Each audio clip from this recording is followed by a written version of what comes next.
당신이 내일 죽음을 앞두고 있다는 가정에 생각해볼 42가지의 자문자답해보세요. 이 42가지 질문은 죽음이라는 가장 확실한 거울 앞에 서서 지금 당신이 살고 있는 삶을 있는 그대로 바라보게 한다. 어린 시절 품었던 꿈, 잊고 지냈던 기쁨, 표현하지 못한 감사, 미뤄두었던 용기, 그리고 당신이 진정으로 되고 싶었던 사람. 이 질문들은 답하기 쉽지 않을 것이다. 어떤 질문 앞에서는 오래 멈추게 될 것이고 어떤 질문은 예상치 못한 눈물을 불러올 수도 있다. 그것은 괜찮다. 오히려 그 멈춤과 그 눈물이야말로 당신이 아직 살아있다는 증거이며 더 깊이 살 수 있다는 가능성이다. 1. 어린 시절 가장 하고 싶었던 일은 무엇인가요? 어린 시절 나는 탐험가가 되고 싶었다. 지도에 없는 길을 걷고 아무도 모르는 이야기를 발견해 세상에 전하는 사람. 그 꿈은 결국 내가 새로운 것을 배우고 사람들과 나누는 삶으로 이어졌다. 2. 어린 시절 가장 힘들었던 일은 무엇인가요? 부모님이 자주 다투던 밤 이불 속에서 귀를 막고 혼자 버텼던 기억이 있다. 그때 나는 언젠가 내 힘으로 안전한 세상을 만들겠다고 다짐했고 그 다짐이 나를 단단하게 키웠다. 3. 지금까지의 인생에서 해온 일 가운데 가장 가슴 두근거렸던 일은 무엇인가요? 처음으로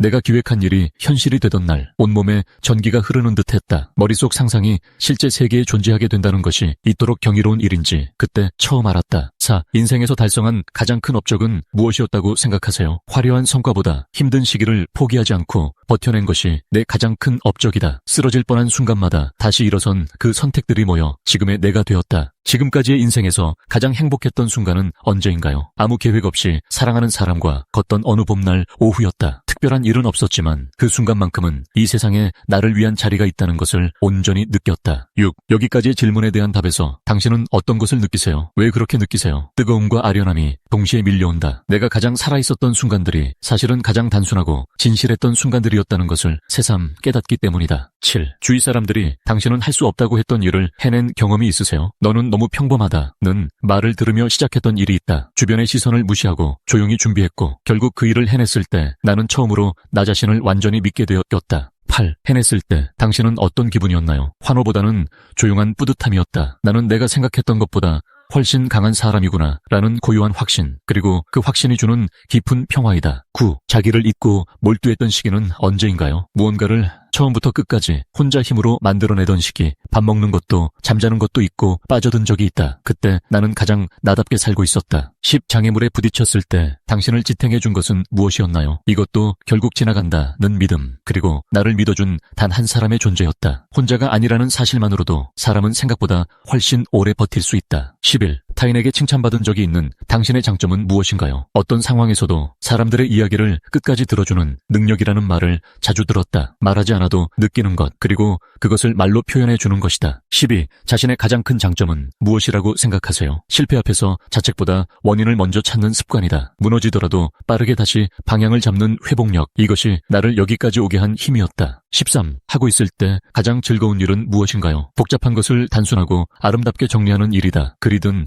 계획이든 공간이든 엉킨 것이 깔끔하게 제자리를 잡을 때 이루 말할 수 없는 만족감을 느낀다. 14. 만일 시간과 돈이 얼마든지 있다면 지금 하고 있는 그 일을 계속 하실 건가요? 솔직히 말하면 형태는 바꾸겠지만 본질은 같을 것이다. 결국 나는 무언가를 만들고 사람들과 연결되고 세상에 작은 흔적을 남기는 일을 멈추지 않을 것 같다. 15. 지금까지의 인생에서 당신에게 최대의 긍정적인 영향력을 미친 사람 3명을 말해보세요. 첫째는 내 가능성을 처음으로 믿어준 선생님. 둘째는 말없이 묵묵히 곁을 지켜준 친구. 셋째는 다른 방식으로 세상을 바라보는 법을 가르쳐준 책 속의 저자다. 16. 그들의 성격 중 어떤 면을 당신은 가장 존경했나요? 세 사람 모두 자신의 삶에 흔들리지 않는 중심이 있었다. 유행이나 타인의 시선에 휘둘리지 않고 자신이 옳다고 믿는 것을 조용히 실천하는 일관성이다. 17. 그들의 대단한 영향력은 그들 자신에게서 비롯된 것일까요? 그렇다. 그들은 나를 변화시키려 의도하지 않았다. 그저 자신답게 살았을 뿐인데 그 모습이 내게는 가장 강력한 메시지가 되었다. 18. 그들의 영향력은 어떤 식으로 당신을 성장시켰나요? 이렇게 살아도 된다는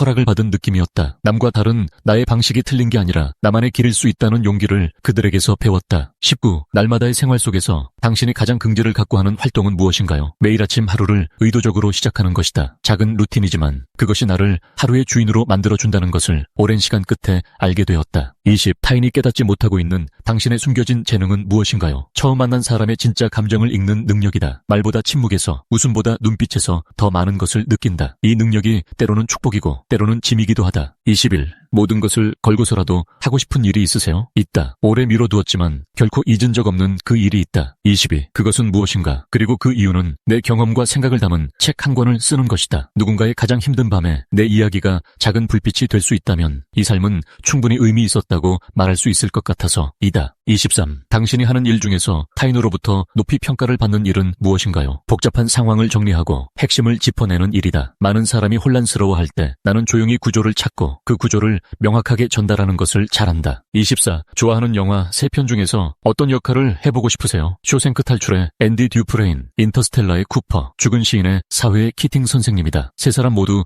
불가능해 보이는 상황에서 희망을 포기하지 않는 사람들이다. 25. 왜 그 등장인물이 되고 싶으세요? 그들은 자신의 신념을 위해 기꺼이 모든 것을 잃을 각오를 했다. 두려움보다 의미를 선택한 삶. 나도 그렇게 살고 싶었고 그렇게 살려고 노력해왔기 때문이다. 26. 지금 자기의 육체적인 활동 수준에 만족하고 있으세요? 솔직히 충분하지 않았다. 마음이 바쁘다는 이유로 몸의 신호를 자주 무시했고 그것이 결국 나를 더 빨리 지치게 만들었다. 27. 만족하기 위해서는 어떤 원칙을 적용할 필요가 있을까요? 몸이 먼저다는 원칙이다. 생산성은 건강한 몸 위에서만 지속된다. 매일 30분 몸을 위한 시간을 협상 불가능한 약속으로 지켜야 했다. 28.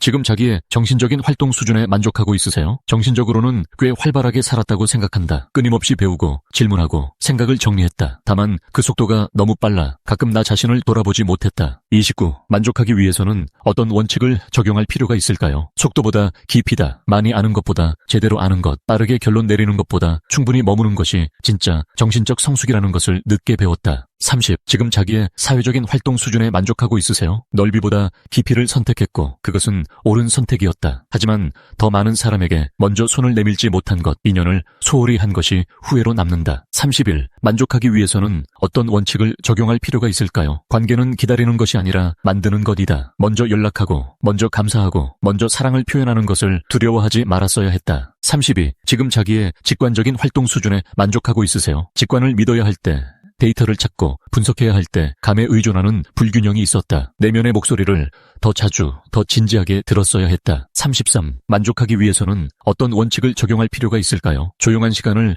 두려워하지 말라는 것이다. 직관은 소음 속에서 자라지 않는다. 매일 아무것도 하지 않는 시간을 의도적으로 만들었어야 했다. 34. 지금 당신의 인생에서 당신을 기쁘게 만들고 있는 것은 무엇인가요? 사랑하는 사람들이 건강하게 옆에 있다는 사실, 그리고 아직도 배울 것이 이렇게 많다는 것이다. 아침에 눈을 떴을 때 오늘 하고 싶은 일이 있다는 것이다. 35. 당신을 그렇게 생각하게 만드는 까닭은 무엇인가요? 잃어봐야 소중함을 안다고들 하지만 나는 잃기 전에 알고 싶었다. 평범한 하루 안에 얼마나 많은 선물이 있는지 이제는 선명하게 보인다. 36. 지금 당신의 인생에서 당신을 불쾌하게 만들고 있는 것은 무엇인가요? 하고 싶었지만 용기가 없어 미뤄둔 것들, 그리고 표현하지 못하고 삼켜버린 말들이다. 행동하지 않은 후회가 행동한 후회보다 훨씬 무겁다는 것을 이제야 실감한다. 37. 당신을 그렇게 생각하게 만드는 까닭은 무엇인가요? 시간이 유한하다는 사실을 머리로는 알면서도 무한한 것처럼 살았기 때문이다. 언제나 나중에 라고 말할 수 있는 날이 있을 거라고 착각했던 것이다. 38. 이 세상에 관한 지혜 중에서 무엇인가 하나를 자기 것으로 할 수 있다면 무엇으로 하시겠어요? 지금 이 순간이 전부다. 과거의 후회도 미래의 불안도 실제로는 존재하지 않는다. 오직 지금만이 내가 살 수 있는 유일한 시간이라는 것이다. 39. 당신의 기본적인 인생 철학은 무엇인가요? 진실하게, 그리고 온전히 어떤 역할을 맡든 어떤 관계를 맺든 가짜 없이 진짜 나로 살아가는 것, 그것이 나를 위해서도 타인을 위해서도 가장 올바른 삶이라고 믿는다. 40. 그 철학의 기초를 이루는 원칙은 무엇인가요? 내가 나를 존중할 때 타인도 나를 존중한다는 원칙이다. 자기 자신에게 정직하고 자신의 감정과 필요를 부끄러워하지 않는 것이 모든 건강한 관계의 출발점이다. 41. 당신이 진정으로 하고 싶은 것, 되고 싶은 것은 무엇인가요? 누군가의 삶에 작은 빛이 되는 사람이고 싶다. 대단한 성공이나 명예가 아니라 내가 살았다는 것이 적어도 한 사람에게는 의미 있는 일이었으면 한다. 42. 당신의 삶을 지탱하는 중요한 원칙은 무엇인가요? 오늘을 마지막처럼, 내일을 영원처럼.